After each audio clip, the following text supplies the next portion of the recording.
Kalau Cina mensejahterakan rakyatnya dengan ideologi komunis, kita harus mensejahterakan rakyat dengan ideologi Pancasila.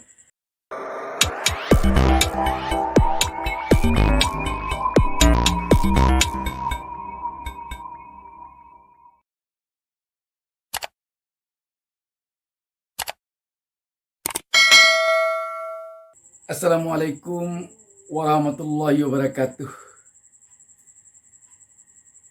Kita berjumpa lagi dalam kesempatan kali ini. Saya Bustami Narda mendoakan kepada Allah Subhanahu wa taala, Tuhan yang Maha Esa, semoga kita selalu berada di dalam lindungannya dan semoga kita diberinya petunjuk ke jalan yang benar. Sahabat BN, ini ada sebuah berita menarik dari Bapak Prabowo Subianto, Ketua Umum Partai Gerindra yang juga Menteri Pertahanan RI.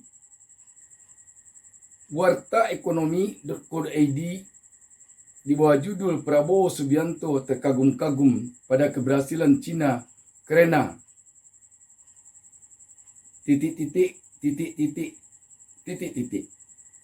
Berita ini diturunkan Selasa 17 Agustus 2021. Warta Ekonomi WE Online Jakarta. Ketua Umum Partai Gerindra Prabowo Subianto menyatakan kagum pada keberhasilan Tiongkok atau Cina. Negara ini mampu menekan angka kemiskinan dalam satu generasi. Dia mengatakan tantangan Indonesia ke depan adalah bagaimana dengan cepat menghadirkan kesejahteraan rakyat. Itulah tantangan bagi pembangunan Indonesia ke depan, ujarnya. Melansir hope.id, jaringan suara.com, Prabowo mengatakan dalam menghadapi tantangan pembangunan, Indonesia memiliki keberuntungan karena berada dalam kawasan Indo-Pasifik yang begitu dinamis. Kawasan ini sebagai jantungnya dunia dengan 50% penduduk dunia serta lebih dari 60% asal produktivitas dunia. Prabowo kemudian memuji Cina yang berhasil menghilangkan kemiskinan dalam satu generasi. Apa yang dicapai Cina ini mestinya jadi pembelajaran bagi bangsa Indonesia, sambung ia. Mereka telah hilangkan kemiskinan dalam satu generasi 40 tahun yang tadinya 99% 40 tahun lalu berada di bawah garis kemiskinan, 1% di atas dan 99% di bawah. Dalam satu generasi, membalikkan piramida itu. Jelasnya dalam pidato kebangsaan 50 tahun CSIS Indonesia dikutip dari laman YouTube Gerindra Senin 16 Agustus 2021. Makanya dia mengajak para kaum intelektual untuk mempelajari suksesnya Cina dalam pembangunan tersebut. Saya tak mengatakan bahwa kita harus mengikuti ideologi mereka. Mungkin ideologi mereka tidak cocok dengan kita. Tapi ideologi apapun ujungnya, ujiannya bisa enggak memberi kesejahteraan ke rakyat? Tanya Prabowo. Kalau kita datang ke ujung-ujung Indonesia, kalau hanya bicara Pancasila, tapi dia susah makan, nggak ada obat, dia telanjang. Boro-boro mikir Pancasila, uang dia cari makan untuk besok dan lusa. Ini tantangan kita semua, orang yang diberi tugas bangsa, negara, dan sejarah untuk berpikir dan beri solusi, katanya. Sahabat BN, memang apa yang disampaikan oleh Bapak Prabowo Subianto dilihat dari kondisi sekarang tepat sekali. Dalam kondisi ekonomi kita yang sangat-sangat terpuruk sekarang ini, beriring dengan terpuruknya kondisi kesehatan karena hantaman virus COVID-19, kita memang perlu melihat kesuksesan negara Cina. Namun yang perlu kita garis bawahi, kita tentu tidak boleh terjebak kepada meniru ideologinya. Sebab apapun alasannya, ideologi komunis yang dipakai oleh Cina tidak cocok sama sekali dengan ideologi Pancasila yang telah menjadi dasar negara kita, Negara Kesatuan Republik Indonesia. Persoalan makan, tak makan, atau persoalan kesejahteraan rakyat, kalau Pancasila ini telah benar-benar kita amalkan, kita implementasikan secara nyata, kita yakin bangsa ini bisa melebihi kemajuan bangsa manapun. Coba kita perhatikan satu persatu antara ini. Ketuhanan Yang Maha Esa. Dengan ketuhanan Yang Maha Esa, kita yakini bahwa bangsa ini akan bisa maju kalau bangsa ini telah benar-benar menjauhi apa-apa yang dilarang oleh Tuhan. Contoh, korupsi dilarang oleh Tuhan. Agama yang ada di negara kita seluruhnya melarang korupsi. Bisa kita amalkan. Kita yakin negara ini akan maju, akan sejahtera. Yang membuat negara ini miskin mengkorupsi. Kalau sila pertama, ketuhanan Yang Maha Esa benar-benar diamalkan oleh pengelola negara, tidak akan terjadi korupsi. Tetapi apa nyatanya? Masih terjadi korupsi. Masih ada korupsi. Berarti kalau begitu, bukan Pancasilanya yang salah, tapi orang-orangnya, personal-personalnya yang belum mengamalkan Pancasila dengan sebenar-benarnya. Itu satu saja. Sampai sekarang kita masih juga melihat banyak kekecewaan di tengah-tengah rakyat kita tentang hukuman yang diberikan kepada para koruptor. Jangankan hukuman mati, hukuman yang setimpal saja sulit rakyat mengakuinya ada di negeri ini sekarang terhadap para koruptor. Bagaimana kita bisa mengamalkan Pancasila, sila ketuhanan Yang Maha Esa? Dengan demikian terbukti bahwa Pancasila ini bisa membuat negara ini sejahtera.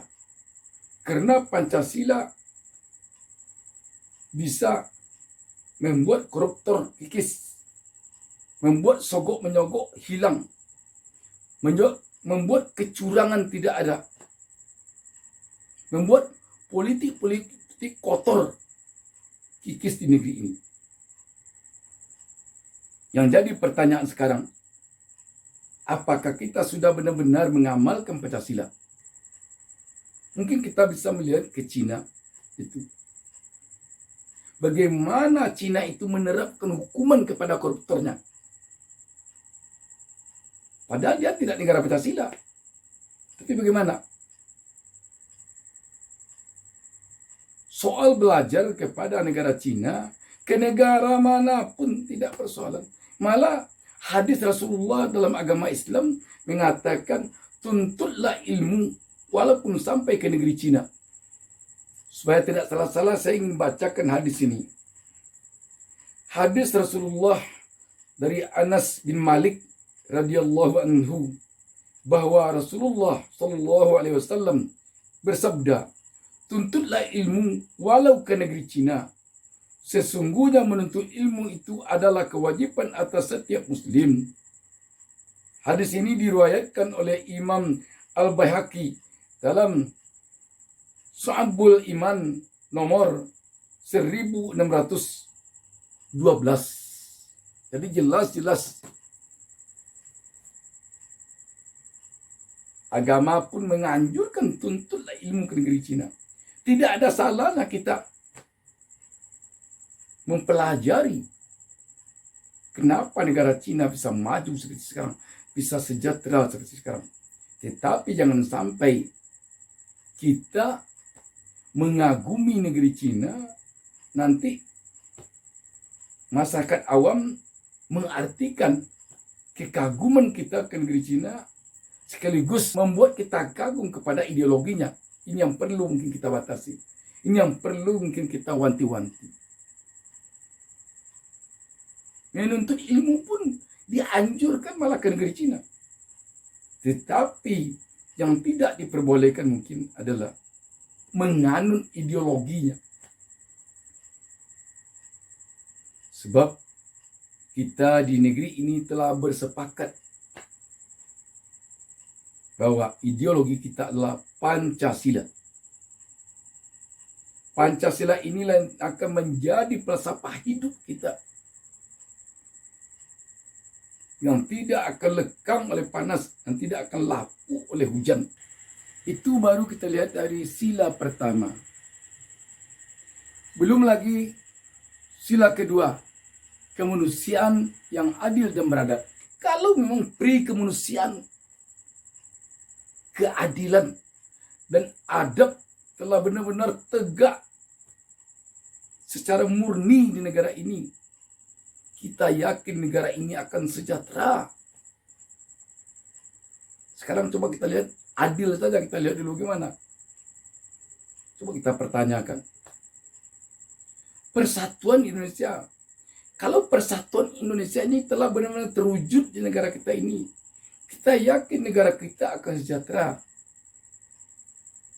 Karena negara kita ini negara kaya. Malah tongkat saja dilemparkan bisa jadi tanaman. Tapi bagaimana persatuan kita sekarang?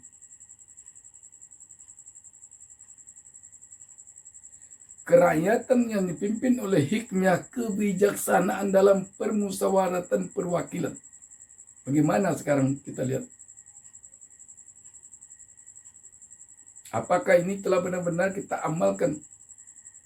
Selanjutnya, sila kelima, keadilan sosial bagi seluruh rakyat Indonesia. Bagaimana kita melihat? Coba kita lihat sekarang. Apakah ini sudah benar-benar kita mengamalkannya, kita menerapkannya dalam kehidupan kita sehari-hari, dalam berbangsa dan bernegara, dalam mengelola negara ini? Apakah keadilan ini sudah benar-benar tidak tajam ke bawah, tumpul ke atas? Apakah sudah benar-benar tidak begitu lagi? Coba itu selama ini yang jadi pembicaraan, yang jadi keluhan rakyat. Yang perlu mungkin kita yakini bahwa negara bangsa Indonesia akan bisa sejahtera. Kita optimis bisa melebihi bangsa Cina jika memang kita sudah benar-benar mampu mengamalkan Pancasila ini dengan sebenar-benarnya. Tidak hanya sebagai pemanis pidato, tidak hanya Pancasila ini sekedar untuk diucapkan saja. Jadi karena itu, seperti dikatakan Pak Prabowo Subianto, kita tidak harus meniru ideologi Cina. Kalau Cina mensejahterakan rakyatnya dengan ideologi komunis, kita harus mensejahterakan rakyat dengan ideologi Pancasila. Demikian, terima kasih. Assalamualaikum warahmatullahi wabarakatuh. Jangan lupa subscribe. Jangan lupa subscribe. Jangan lupa subscribe.